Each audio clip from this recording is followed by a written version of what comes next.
Yn dy enw ac dogoniant, ymunw na'n gilydd mewn undod. Derbyn foliant ein genau, derbyn llawenydd ein calonnau, a derbyn gwasanaeth ein bywydau, yn awr a phob eiliad o'n bywyd.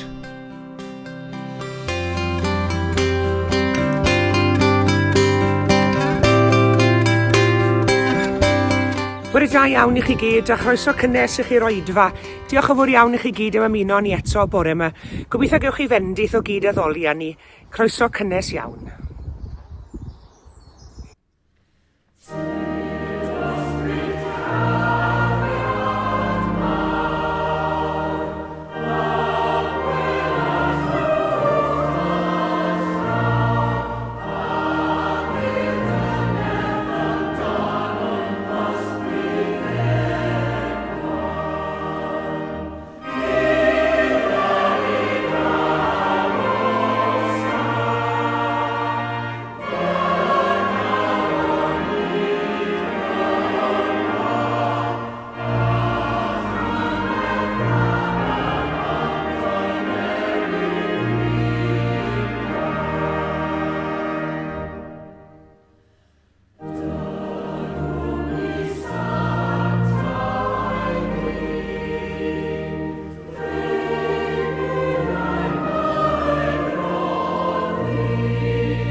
Adnodau allan o'r drydydd bennod o lwythyr Paul at yr Effesied. Dywedodd Paul, wrth feddwl am hyn i gyd, dwi'n syrthio ar fy ngliniau weddio ar ddiw y tad. Fe sydd wedi rhoi ei hunaniaeth arbennig i bob grŵp o angylion yn y nefoedd ac i bobloedd ar y ddeiar hefyd.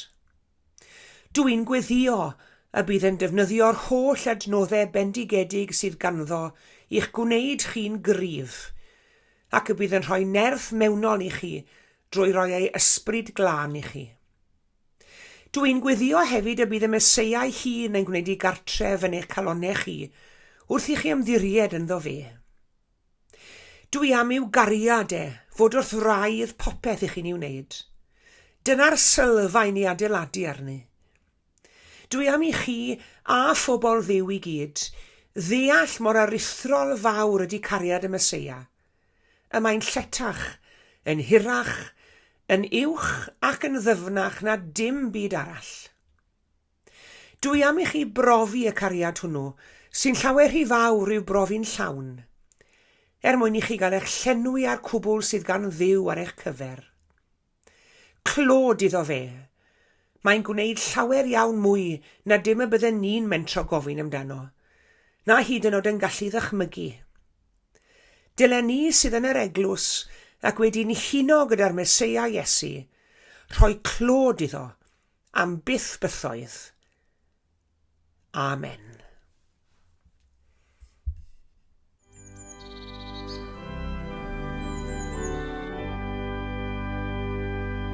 Rwy'n canu fel can ar aderyn, yn hapus yn ymyl y llu,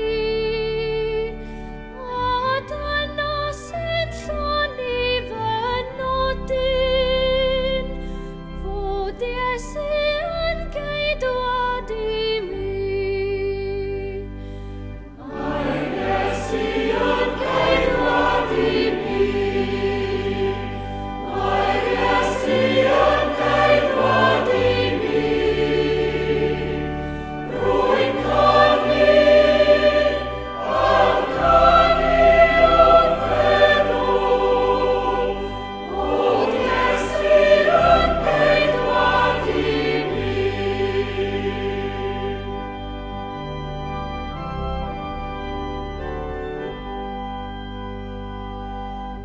Rwy'n gwenu fel gwena y seren, o'r nefoedd yn loyw ei bri, a dyna pam rwyf mor llawen.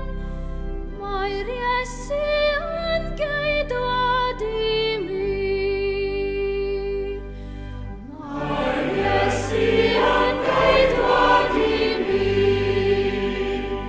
Mae'r Iesu yn geidwad i mi. Rwy'n canu o'r feddwl, fod Iesu yn geidwad i mi.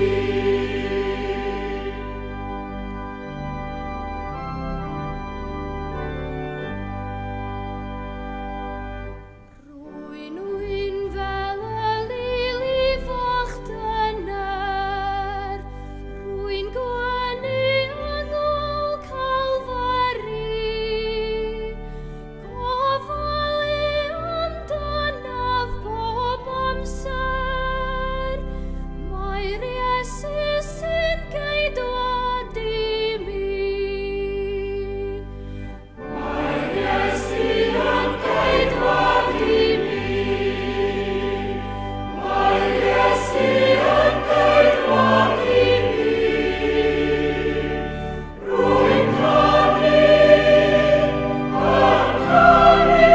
o'r feddwl, fod Iesu yn geidwad i mi.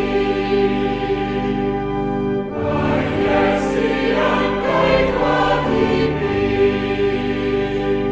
Mae'r Iesu yn geidwad i mi. Rwy'n canu o'r feddwl,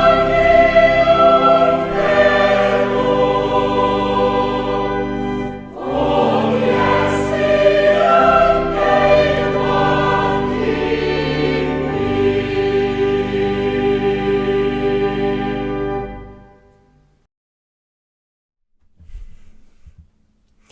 Meddai'r apostol Paul, boed i chwi sydd â chariad yn reiddyn a sylfaen eich bywyd, gael eich galluogi i ymgyffred ynghyd â'r holl saint, beth yw lled a hyd ac uchder a dyfnder cariad Crist.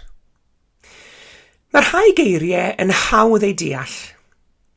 Mae rhai geiriau yn esbonio'n ddyn eu hunain i hystyr, ac ni'n medru defnyddio nhw'n rhydd heb o fideo ein bod ni'n mynd i gam ddefnyddio nhw. Enghraifft, bara a chader a rhyw bethau felly. Yna mae yna eiriau eraill sydd yn fwy anodd i'w deall. Geiriau mae arbenigwyr yn ei defnyddio. geiriau falle nad yw'r person cyffredin yn ei deall nhw'n iawn. Ac yna mae yna eiriau eraill, geiriau sydd yn ddigon cyffredin, geiriau ni'n defnyddio yn aml iawn yn ein sgwrs bob dydd, ond ei bod nhw'n eiriau rhwydd i'w llefaru, maen nhw'n eiriau pwysig iawn, ac o'i cam ddefnyddio, neu ei llefaru heb wybod i hystyr yn iawn, fe all y canlyniadau fod yn ddigon erchyll. A wy'n credu taw i'r dosbarth hwn o eiriau y mae'r gair cariad yn perthyn. Ac os oes angen geiriadur arno ni ddisgrifio unrhyw air, mae eisiau geiriadur arno ni i ddisgrifio'r gair hwn. Ac i wneud yn siŵr na fyddwn ni yn ei gamddefnyddio. Mae angen geiriadur arno ni ac i ni Gristnogion, ein geiriadur ni yw'r arglwydd Iesu Grist ei hun. Fe gymerodd Iesu'r gair syml hwn, cariad, a'i liwio fe'n arbennig iawn. Fe liwiodd e'n i ddysgeidiaeth a'i weinidogaeth. Fe liwiodd y gair ar Galfaria ac ar fore'r trydydd dydd. Gadewch i ni felly ystyried ystyr cariad yn ôl safonau Iesu Grist. Ac wrth geisio gwneud hynny, fe ddefnyddiwn ni adnod ein testi ni heddi i fod o help i ni gobeithio. Boed i chwi sydd â chariad yn reiddyn a sylfaen eich bywyd, gael eich galluogi i amgyffred ynghyn ar holl saint, beth yw lled a hyd ac uchder a dyfnder cariad Crist. Dwi ddim yn addo bydd yr adnod yn cael ei esbonio yn y drefn honno, cofiwch, lled a hyd ac uchder a dyfnder cariad Crist. Gynta i gyd, beth yw lled y cariad hwn? I ni yn fodau dynol ac i ni medru caru pobl yn naturiol fel yna ni wedi cael ein creu.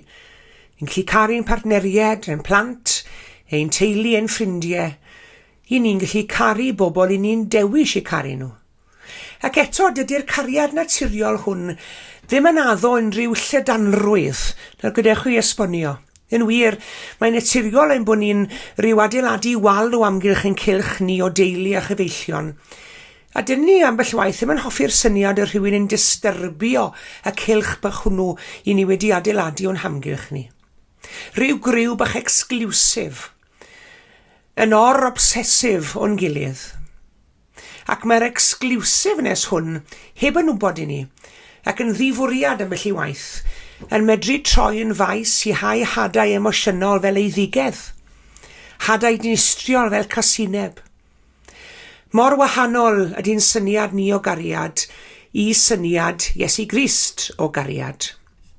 Mae'n safonau ni a Iesu yn gallu bod yn draw wahanol yn dyn nhw.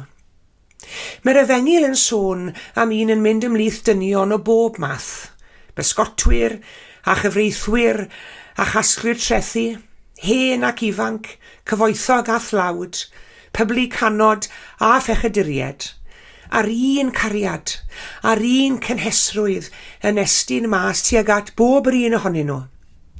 Heb ddewis a dethol, heb sôn am statws cymdeithasol, heb sôn am gefndir ddiwylliannol, heb sôn am iaith, hanes na lliw croen.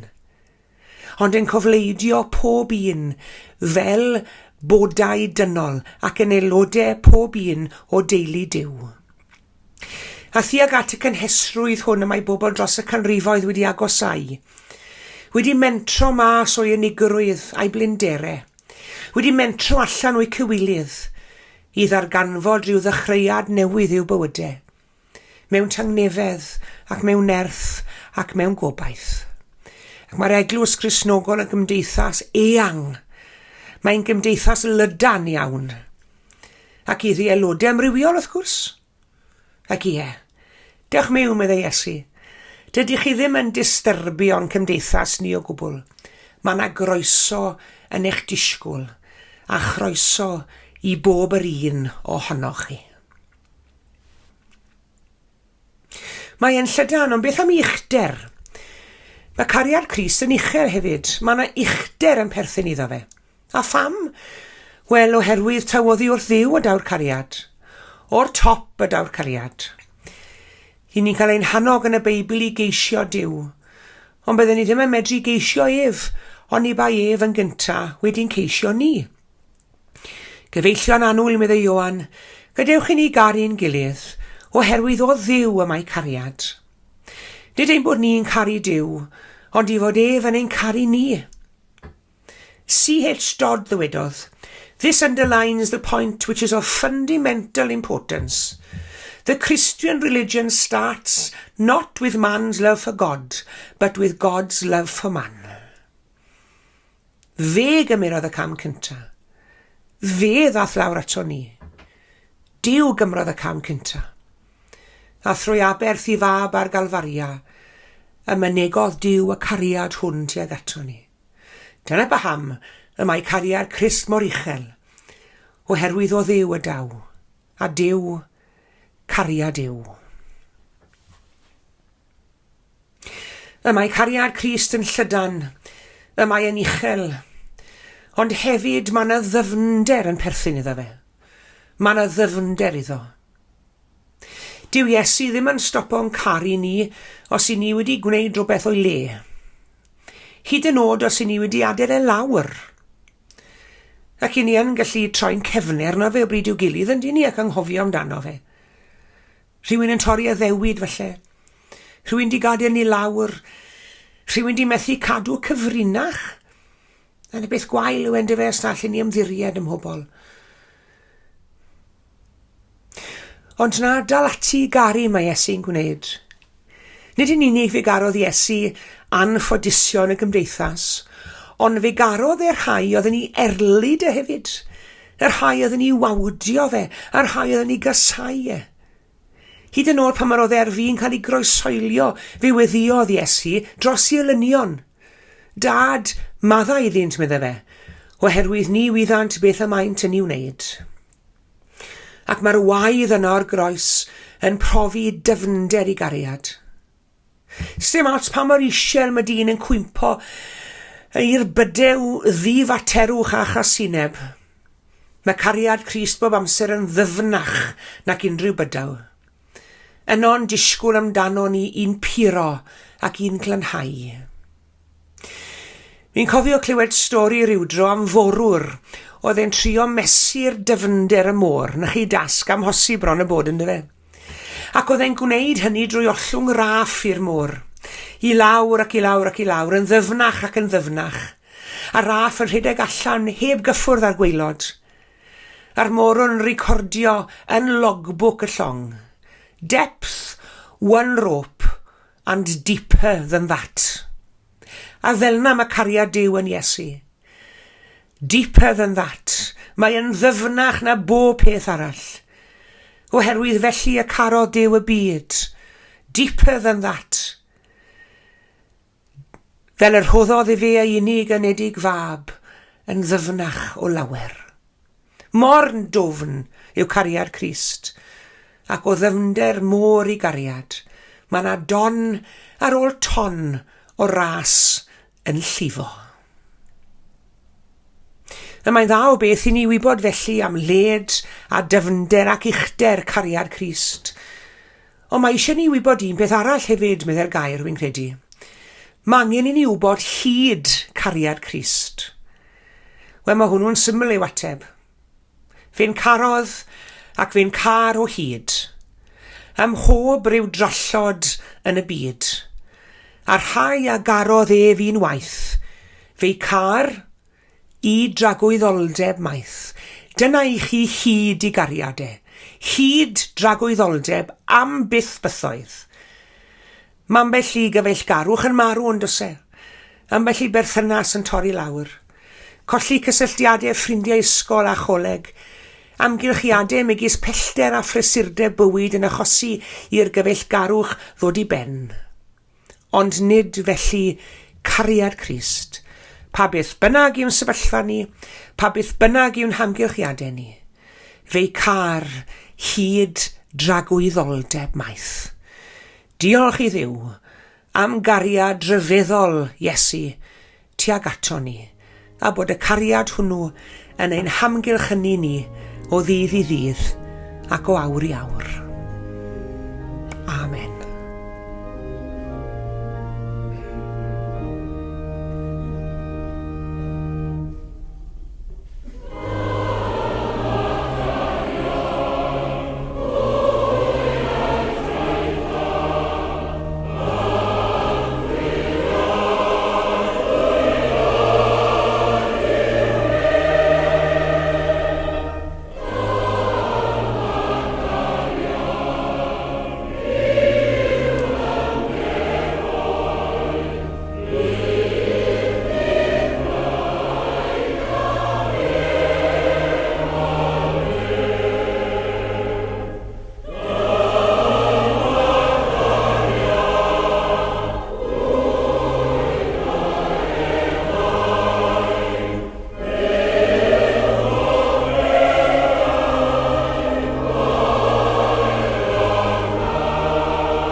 Gadewch i ni weddio gyda'n gilydd.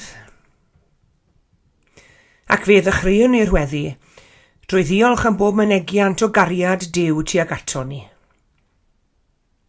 Diolch i ti o Dduw ein Tad, mae mewn cariad rwy ti di delio ni eriod. Yn dy gariad fe'n creais ni ar dy lun a ddelw dy hun, a gwneud byd yn llawn cyfoeth ac amrywiaeth ar ein cyfer ni. Yn dy gariad fe ddys ti'n agos iawn ato ni yn dy fab Iesu, gan ddangos dy hun yn da tyner a graslon. Diolchwn mae yn y cariad hwn yr ydyn ni'n byw ac yn symud ac yn bod heddi.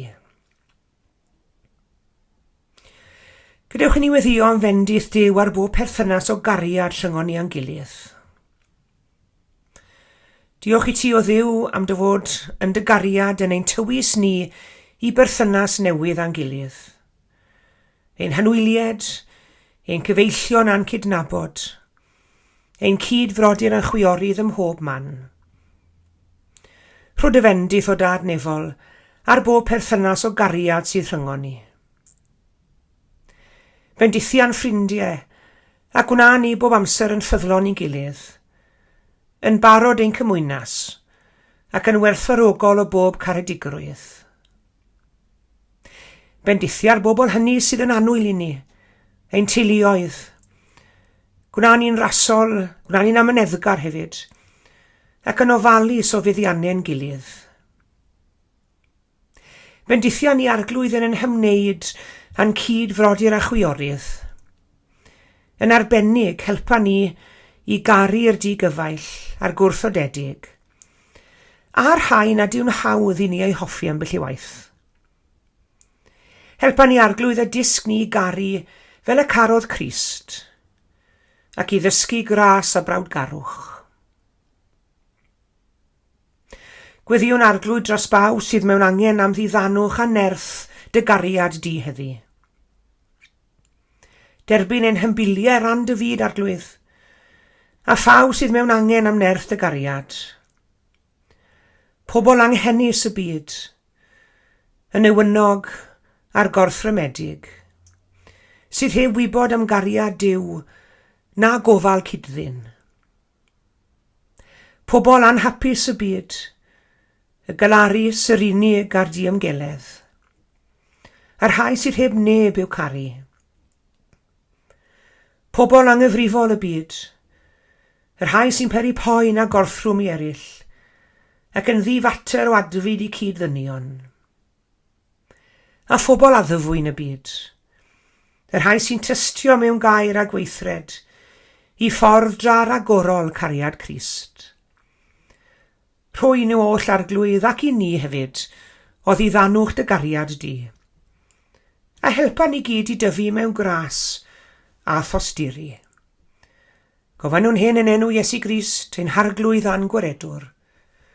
Yn dysgodd ni wrth weddio i ddweddio gyda'n gilydd drwy ddweud, ein tad yr hwnnwyt yn y nefoedd, sancteiddi'r denw, deled y deyrnas, gwneled y wyllus, megis yn y nef, felly ar y ddeiar hefyd.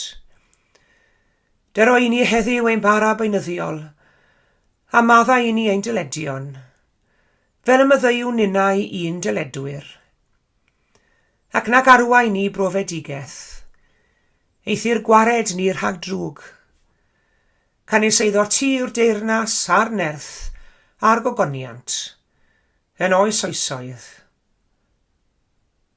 Amen.